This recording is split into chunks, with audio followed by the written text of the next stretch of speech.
Gracias. Por favor, abran sus Biblias en el capítulo 22 del libro de los Hechos. Hechos, capítulo 22. Hemos visto ya cómo Pablo ha sido apresado en el templo de Jerusalén por una calumnia realmente, ¿no? Le dicen que él ha llevado a un gentil y lo ha introducido al templo, lo cual no era verdad, era en realidad una susceptibilidad simplemente de los judíos. Es apresado, es llevado por confusión de unos y otros, como si fuera un subvertor, y ahora es presentado ante los judíos. Él les está contando a los judíos qué es lo que le ha pasado. Y entonces les dice que era un judío ortodoxo, guardador de la ley, de la ciudad de Tarso, pero que fue criado en Jerusalén a los pies de Gamaliel, el maestro más sobresaliente de su época. En el capítulo 22, desde el versículo 17. Y me aconteció, vuelto a Jerusalén, que orando en el templo me sobrevino un éxtasis. Y le vi que me decía, date prisa y sal prontamente de Jerusalén, porque no recibirán tu testimonio acerca de mí. Yo dije, Señor, ellos saben que yo encarcelaba y azotaba en todas las sinagogas a los que creían en ti. Y cuando se derramaba la sangre de Esteban, tu testigo, yo mismo también estaba presente y consentía en su muerte y guardaba las ropas de los que le mataban. Pero me dijo, ve, porque yo te enviaré lejos a los gentiles.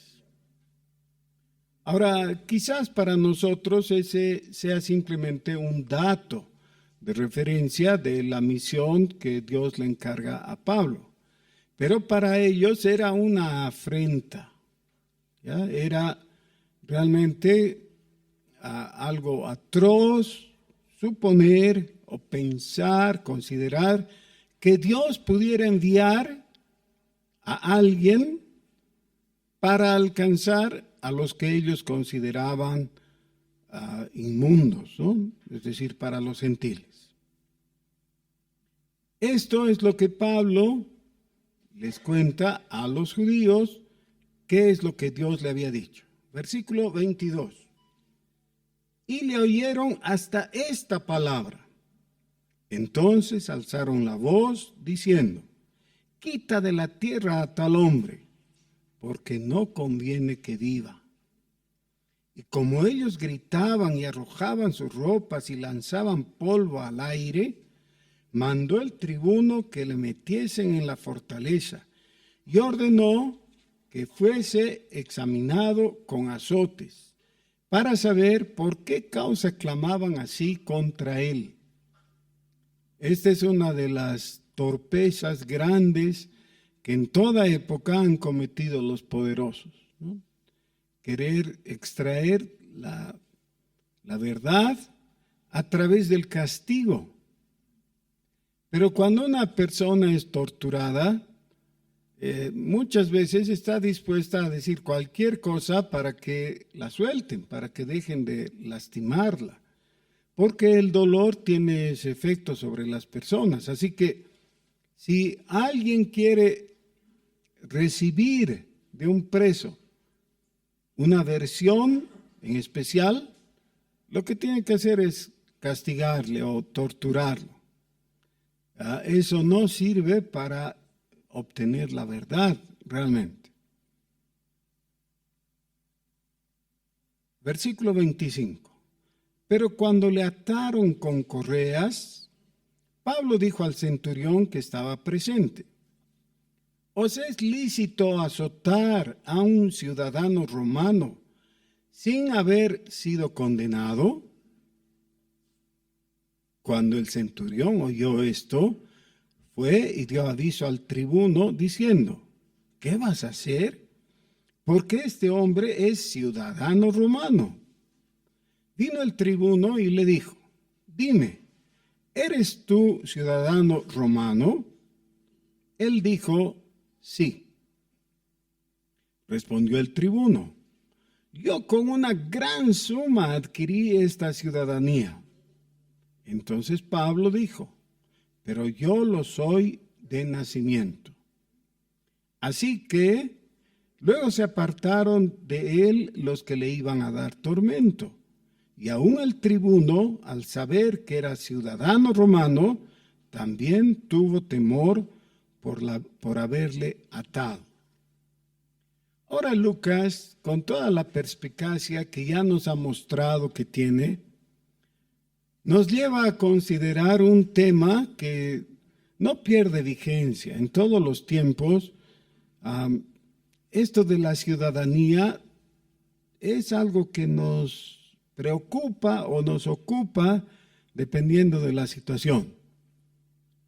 Por ejemplo, en nuestros días, hasta no hace mucho tiempo, había una ola de gente que quería ir a Europa a trabajar, ¿no? Para ganar algo de dinero extra, poder ahorrar, etc.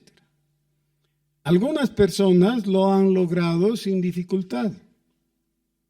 Algunas se han aprovechado del hecho de ser descendientes de algún europeo y entonces han presentado eso como un antecedente, y los que han podido probar ese hecho han tenido la puerta abierta.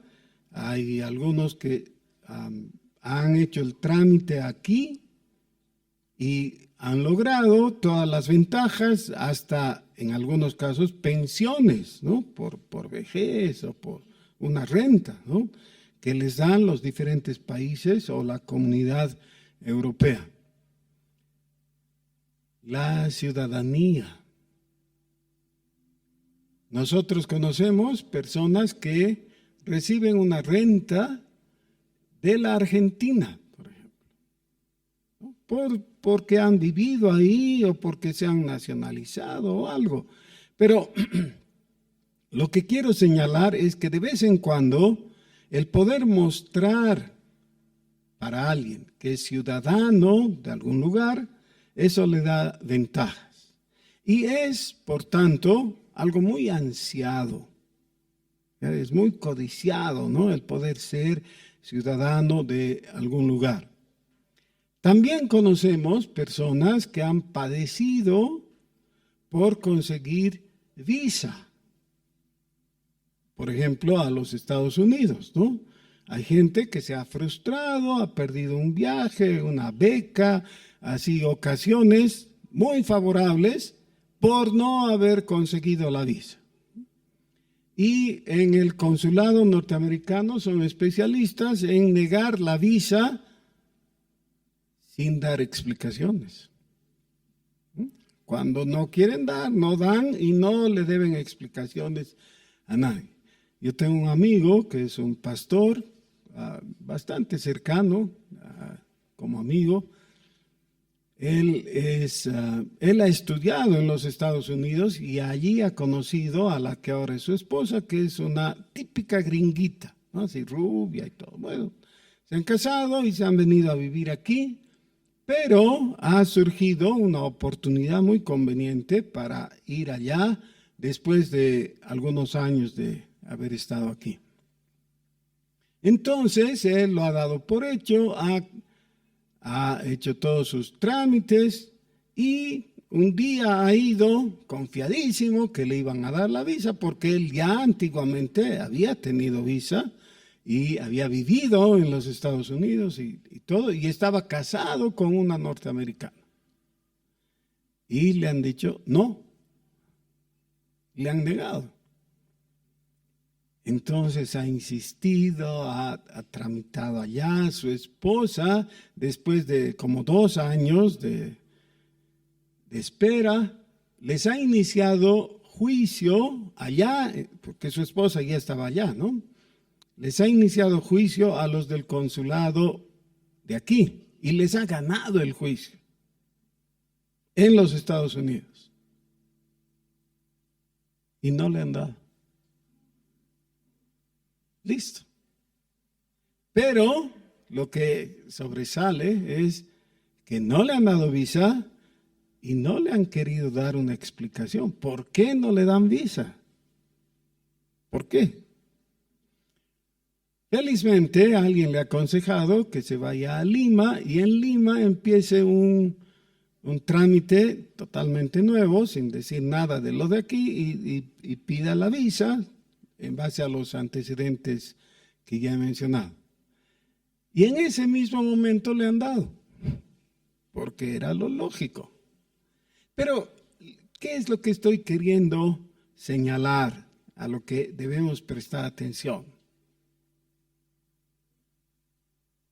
Son cosas de este mundo y por tanto está en manos de la gente de este mundo, con sus ventajas y sus desventajas, ¿no?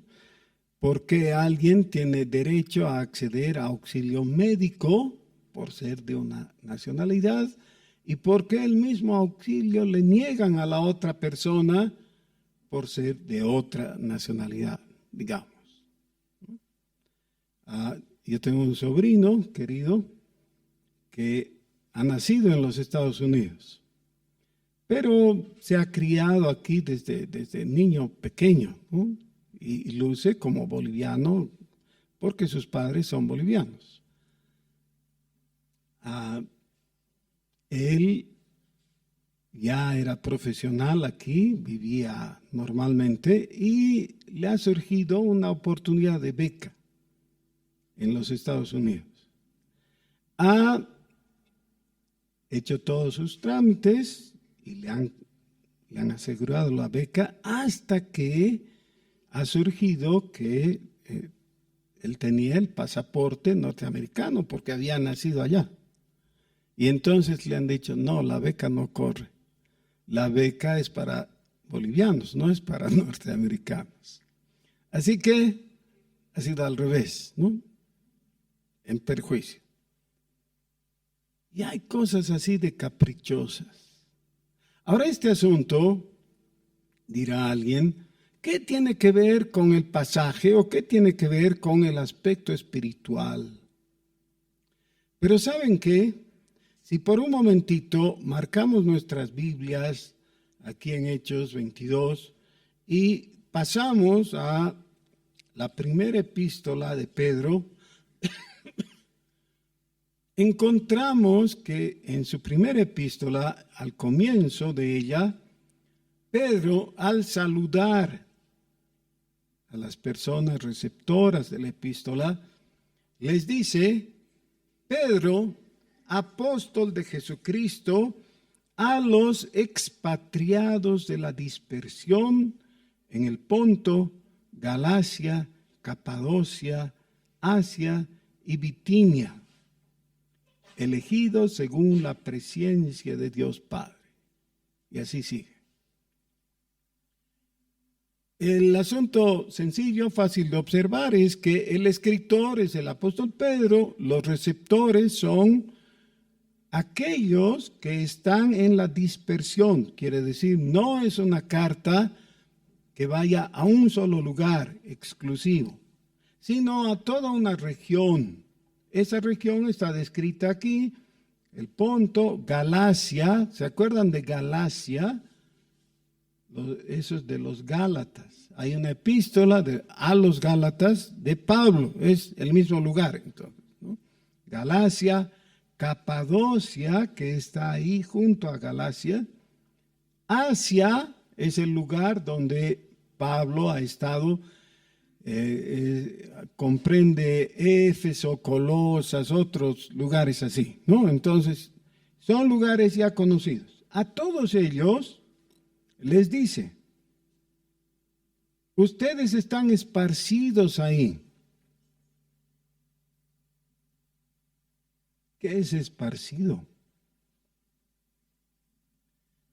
es gente que no está viviendo en su lugar.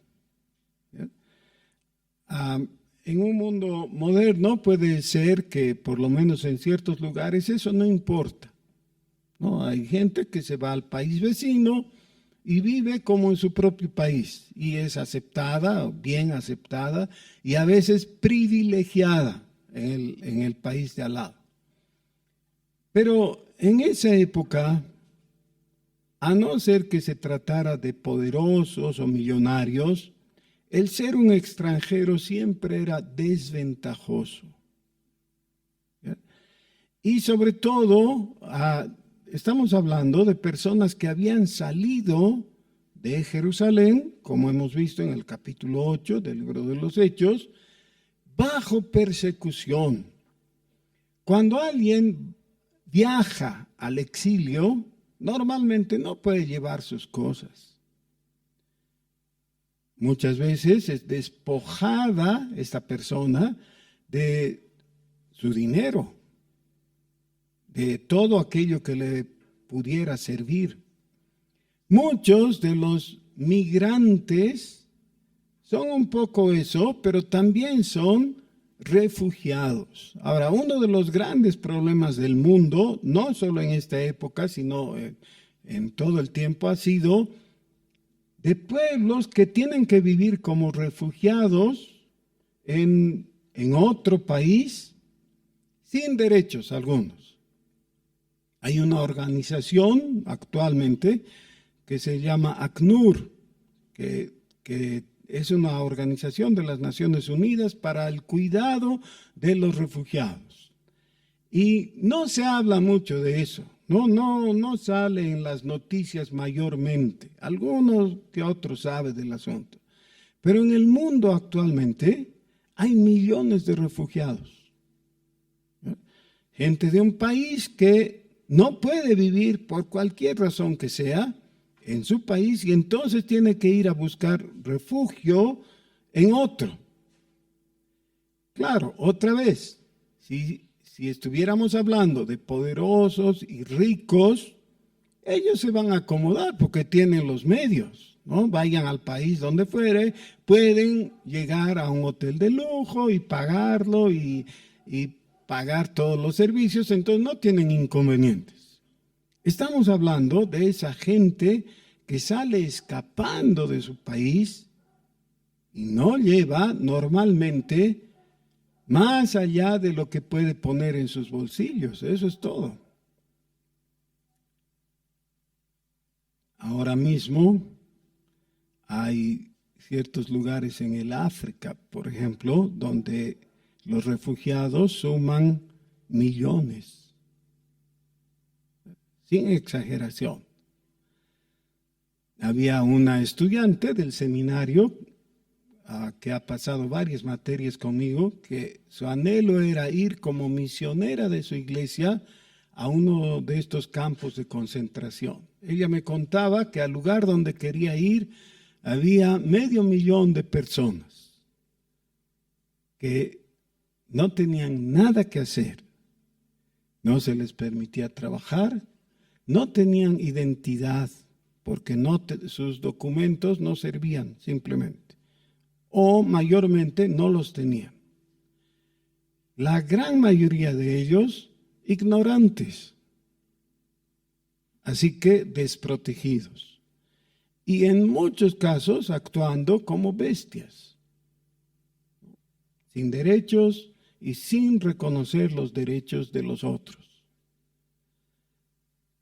Cuando Pedro les está escribiendo a estos que les llama los expatriados de la dispersión, no está hablando a ignorantes. Eran normalmente de trasfondo judío, pero de fe cristiana.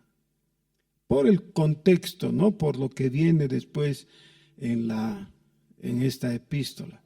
Eran personas ilustradas, pero que habían salido bajo persecución y que mayormente no habían podido llevar nada.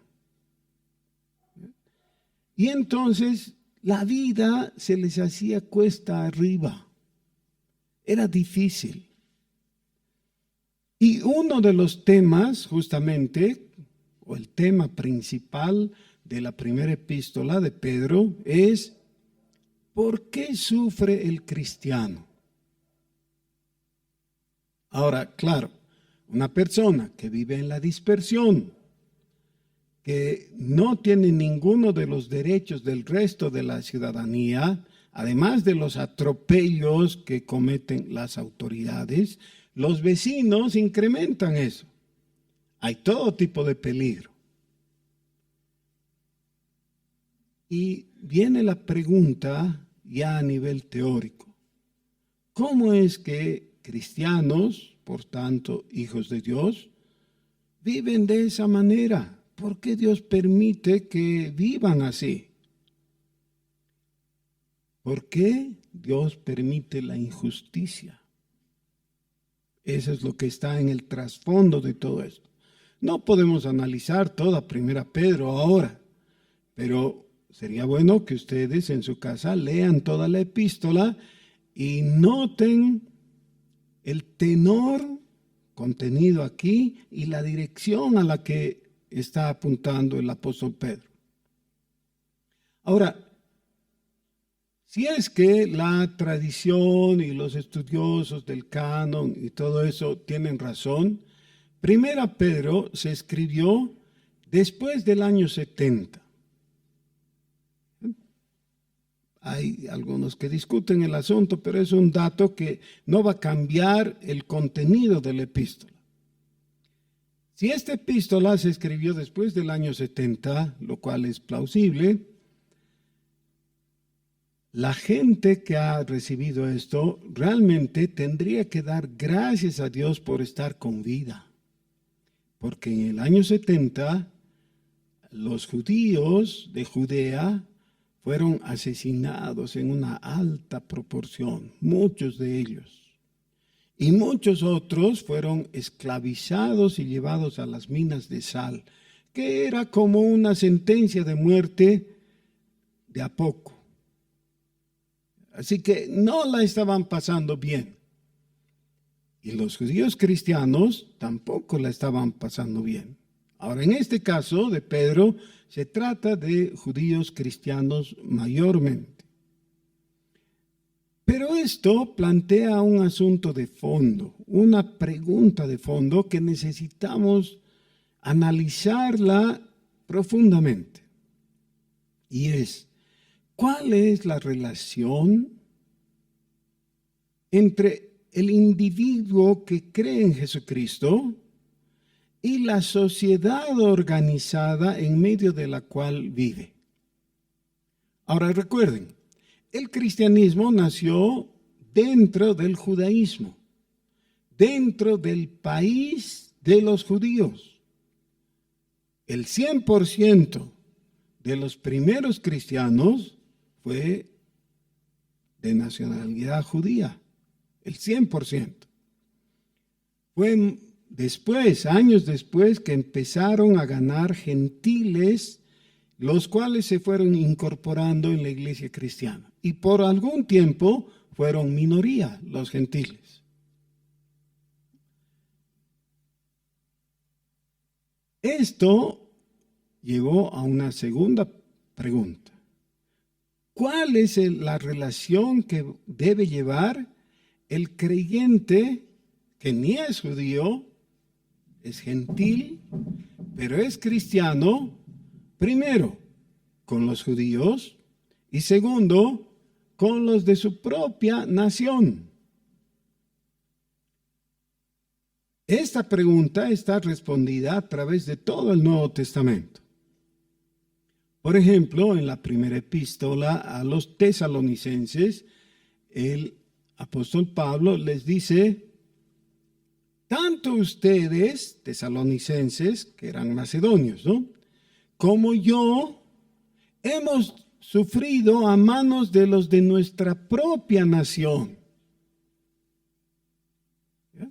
Pablo, perseguido por los judíos, los cristianos tesalonicenses perseguidos por los macedonios y por los judíos también. Lo cual muestra a través de diferentes lugares de la Escritura que el asunto deja de ser teórico y se convierte en un problema práctico. Todavía en el nivel teórico, el apóstol Pablo, en una época anterior a la que describe Hechos capítulo 22, escribe la epístola a los romanos. Y en la epístola a los romanos, y ahí nos vamos a ir, por favor, Romanos capítulo 13. Todavía no había ocurrido la destrucción de Jerusalén y la gran diáspora de los judíos, así se le llama al hecho de que fueron esparcidos por el mundo. El apóstol da una instrucción a los cristianos, diciéndoles, capítulo 13 de Romanos: sométase toda persona a las autoridades superiores, porque no hay autoridad sino de parte de Dios, y las que hay por Dios han sido establecidas. De modo que quien se opone a la autoridad, a lo establecido por Dios, resiste. Y a los que resisten, y los que resisten acarrean condenación para sí mismos. Y luego explica porque los magistrados han recibido autoridad y poder para precautelar la ley, etc.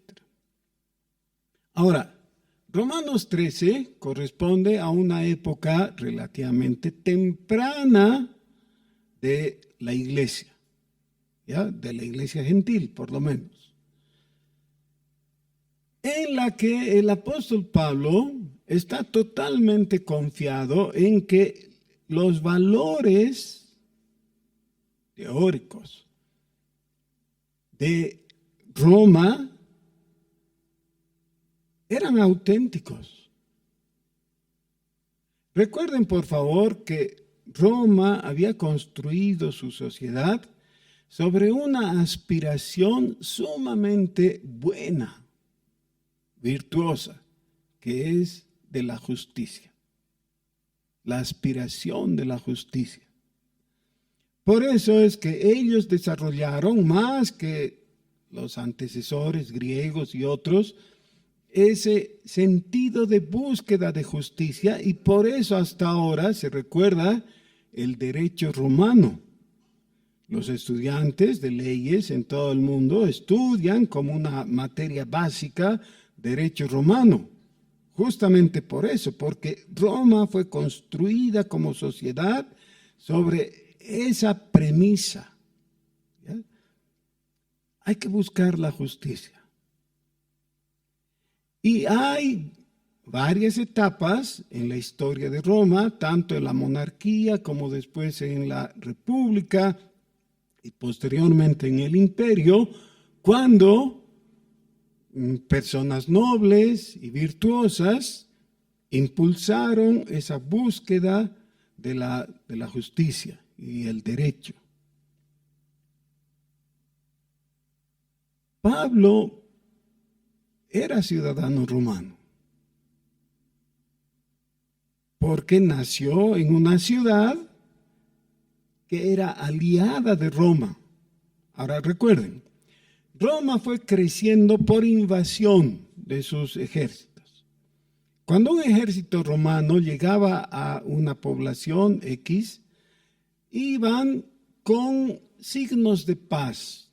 En el estandarte de Roma hay una palabrita corta de 3 letras, pax, que es paz en español, ¿no? Eso es. El estandarte romano anuncia paz. Y lo hacían a propósito y acertadamente. Lo que llevaban ellos como oferta es: tengamos paz. Miren, no seamos enemigos, ustedes pueden plegarse a nuestro imperio y no van a tener problemas. Nosotros les vamos a cuidar y resguardar sus fronteras. Es más, díganos cuál es el Dios en que ustedes creen. Y los de ese país decían, creemos en tal Dios o en tales dioses. Y los romanos, muy hábilmente, decían, oh, genial, nosotros vamos a incorporar a su Dios en nuestro panteón.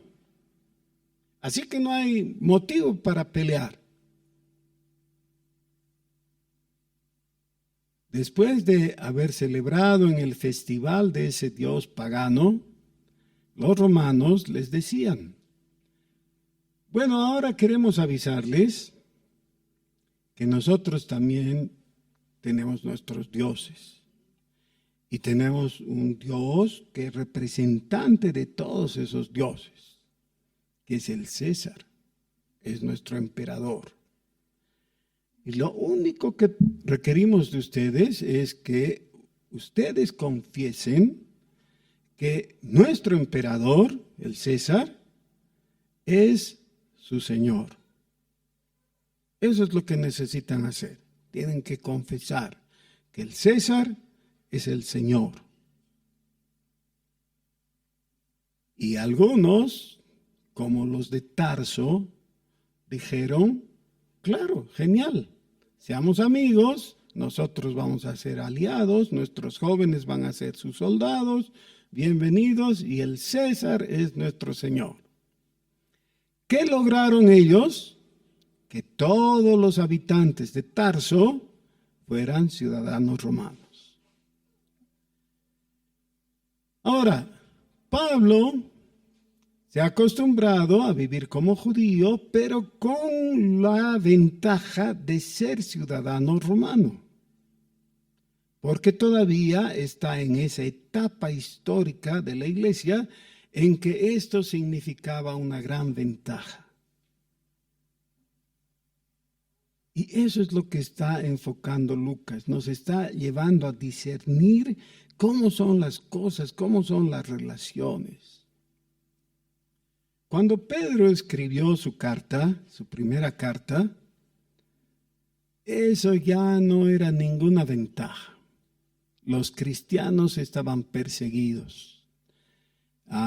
En la década de los 60 había entrado Nerón. ¿Yeah? Y Nerón había establecido que el cristiano bueno era el cristiano muerto. ¿No?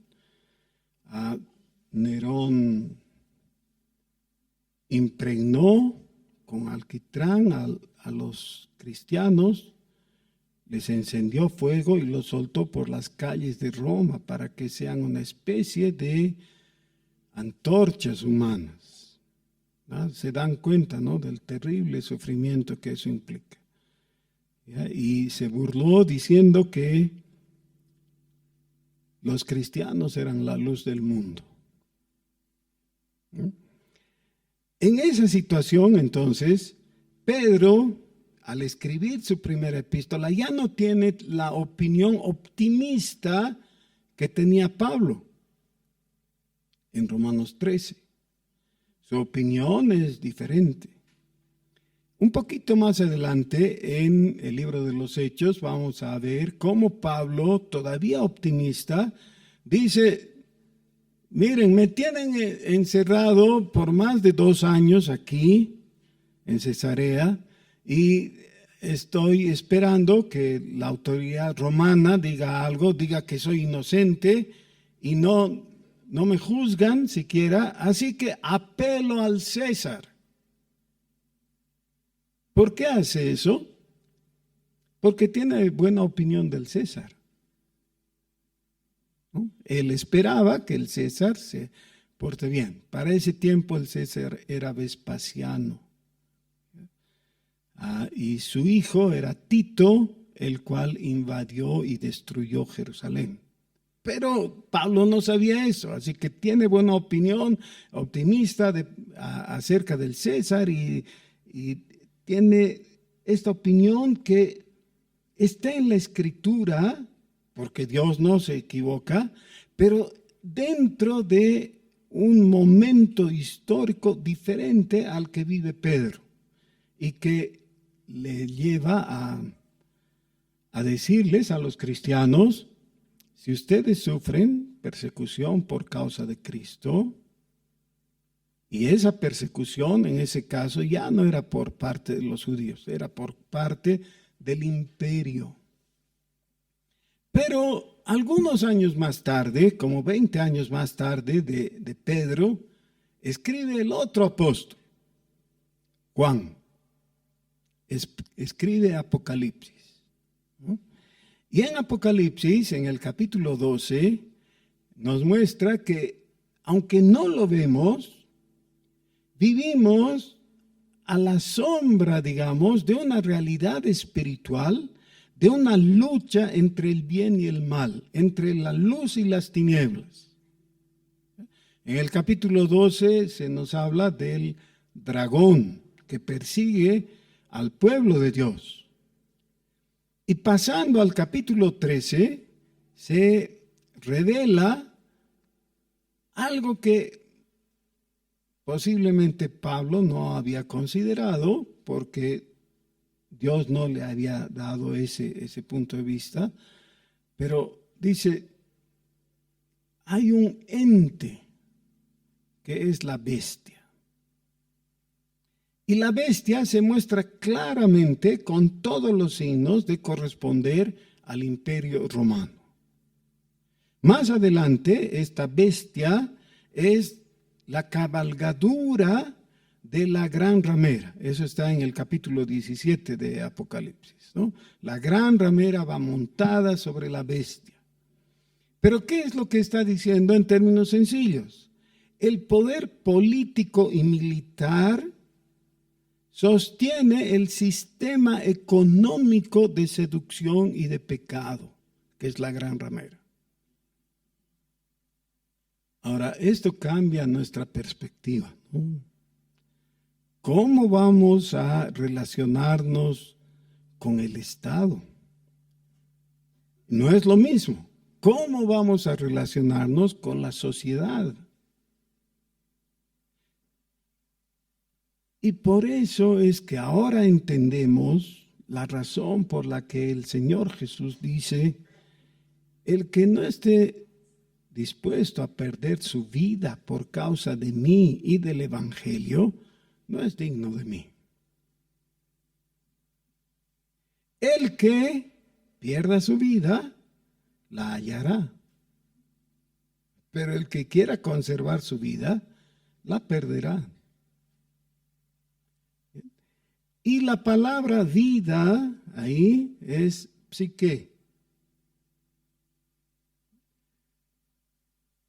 En términos más actuales, ¿a quién está dirigida tu adhesión? O en términos más sencillos, ¿para quién está tu corazón? Hay situaciones graciosas, como por ejemplo, el niñito que es hijo de un stronguista y casado con una bolivarista, ¿no? En muchas de nuestras casas ha sucedido eso, y entonces el niñito aprende un día con el papá que es hincha de tal equipo y con la mamá al otro día del otro equipo, ¿no? Y a veces somos tan torpes de exigir del niño que se adhiera a nuestra preferencia, en vez de dejarle que escoja libremente, ¿no? Y sobre todo somos tan necios de no decirles que esas pataduras ahí en realidad este año juegan en tal equipo y al otro en el otro. ¿Qué tienes que hacerte mala sangre por algo así como el fútbol? ¿Qué importa?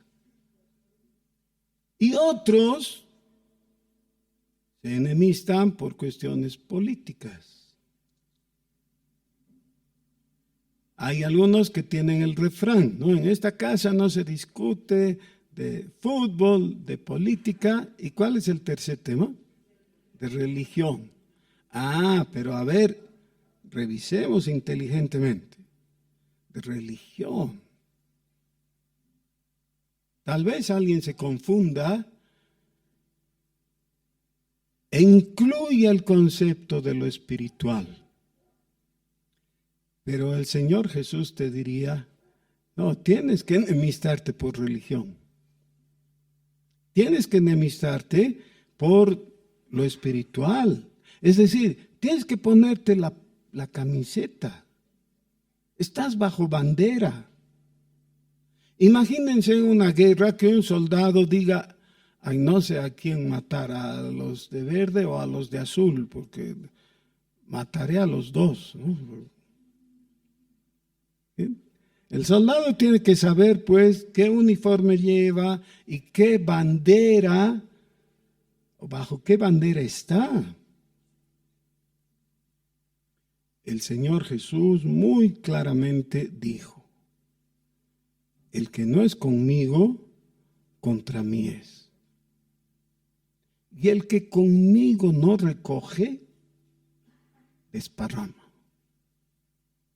Así que, por esa razón también, Judas, el escritor de la última epístola antes de Apocalipsis, dice que ha escrito esa epístola para exhortarnos a que ardientemente contendamos. ¿Qué es contender? Sí, por la fe que un día nos ha sido confiada. Sí, no me voy a enemistar contigo por cuestiones de fútbol o de cualquier aspecto deportivo. Tú tienes tus preferencias, yo las mías, ¿qué importa? En realidad, toda persona inteligente que fuera al estadio, digamos, ve jugar a los dos equipos, ¿saben qué? Los dos juegan para mí.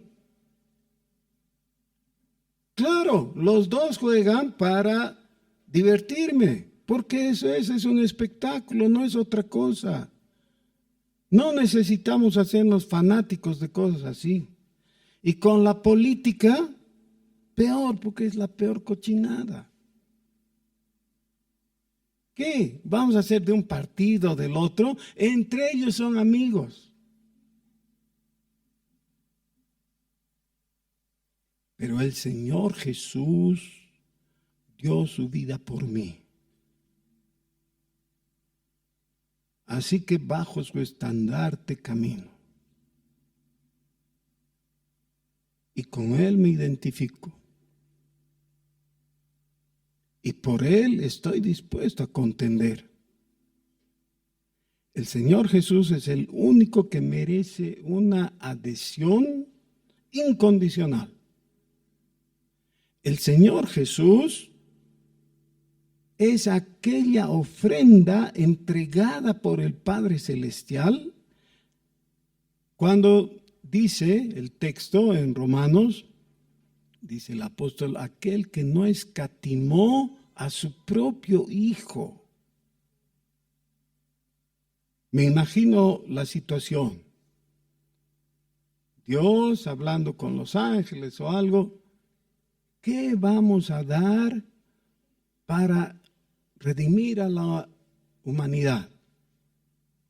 ¿Qué tal que Dios hubiera dicho, bueno, para redimir a la humanidad, voy a sacrificar a los ángeles?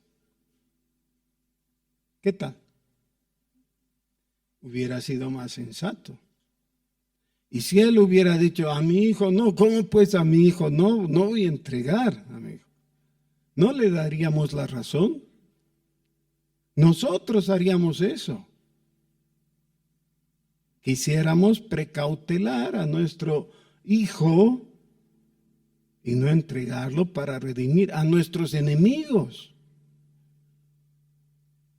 Pero Dios no escatimó la vida de su hijo para salvarnos.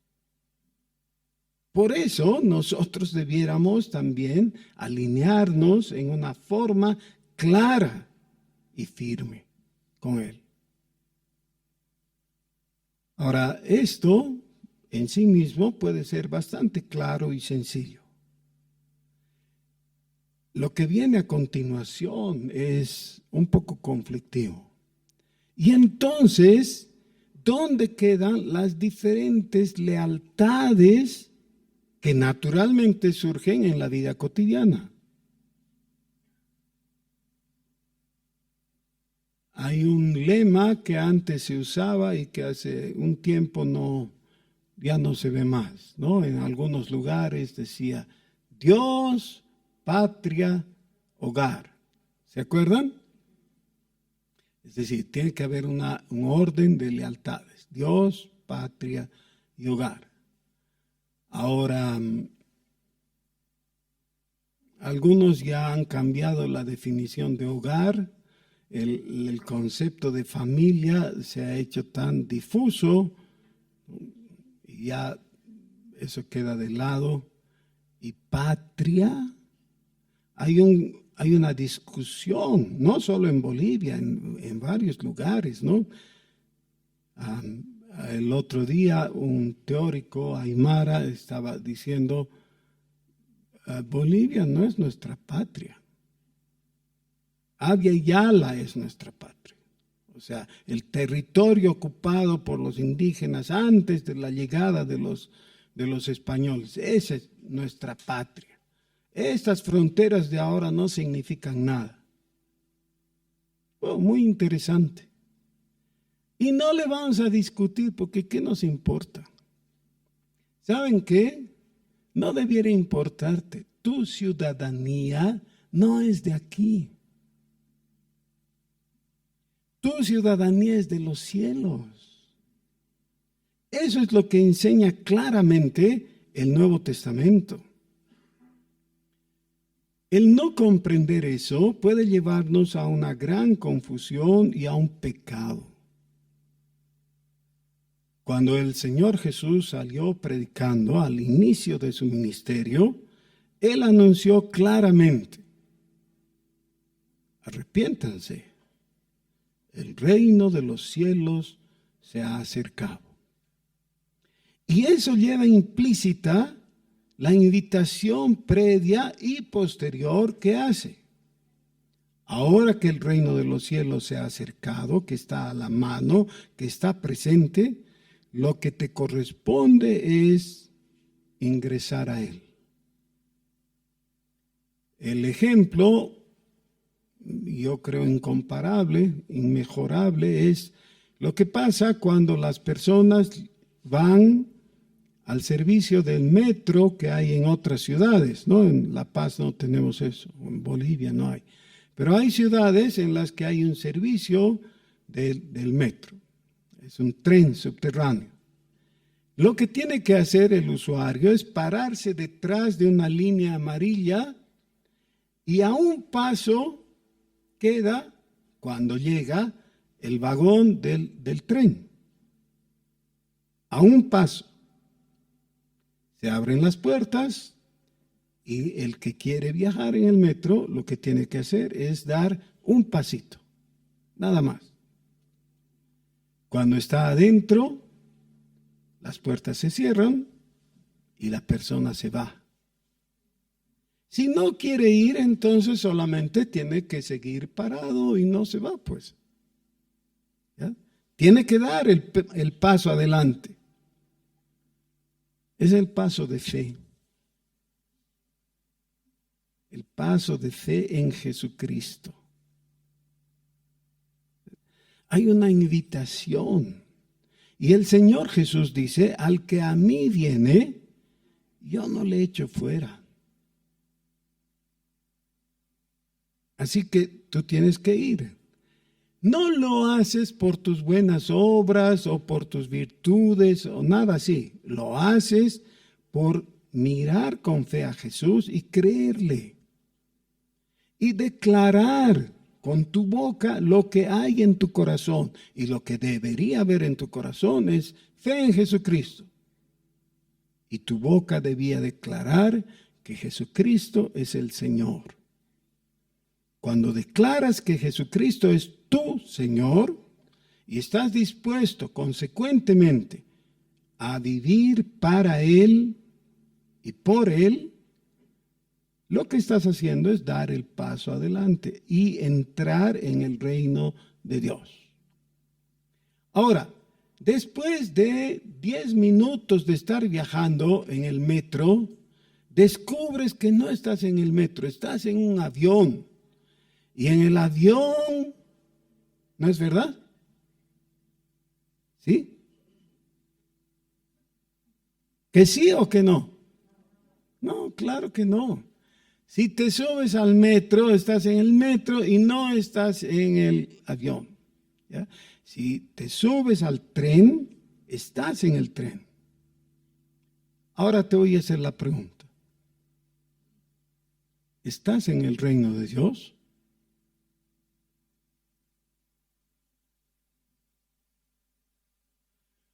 No necesitan agradarme, no contesten para que su respuesta me agrade, eso no importa.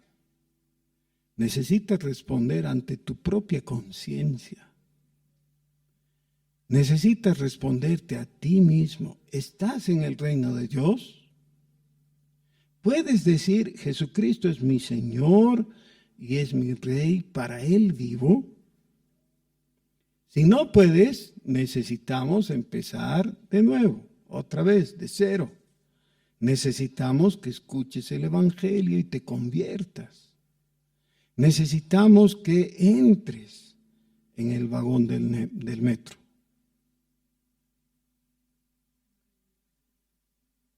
Pablo dice, respondiendo al tribuno, soy ciudadano romano.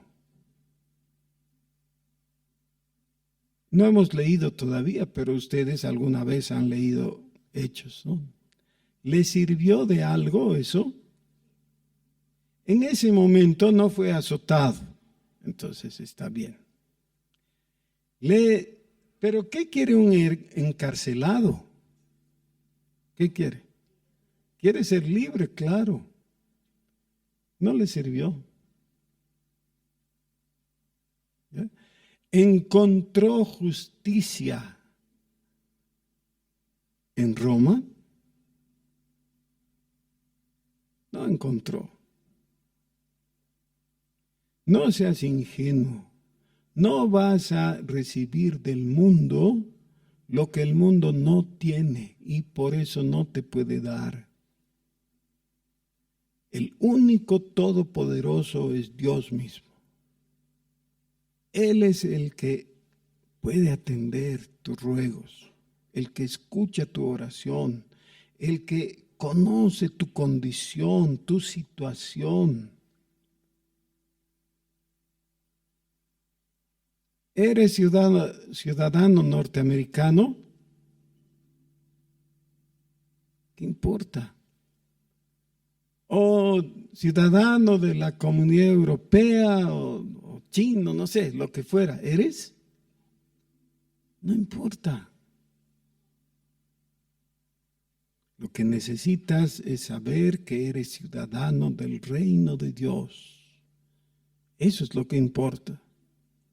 Porque eso va a determinar tu eternidad. Este tiempo es pasajero. ¿Saben qué? Los de tal y de cual país igual se van a morir a su turno. En algún momento todos vamos a pasar. Ahora estamos viviendo en una época de los avasalladores.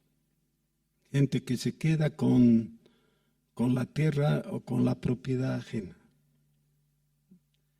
El sábado estábamos nosotros, no, el viernes estábamos por aquí y nos avisaron. Nosotros vivimos en un condominio, ¿no? Es una urbanización. Y nos avisaron, los avasalladores se han entrado.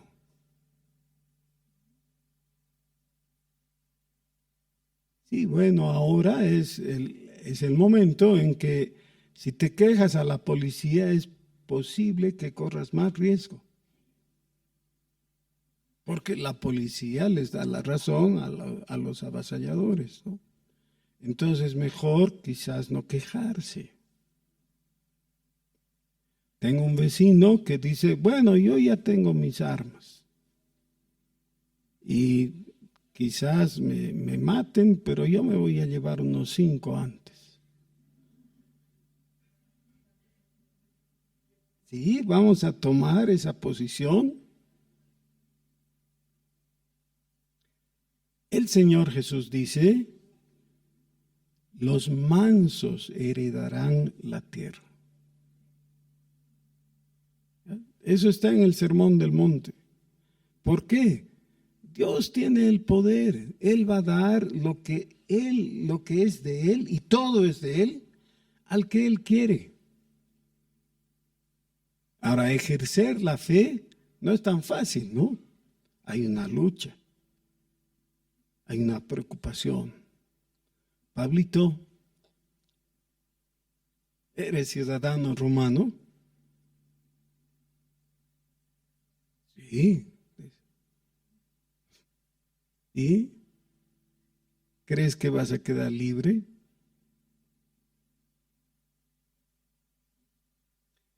Solo vas a quedar libre cuando Dios te dé libertad.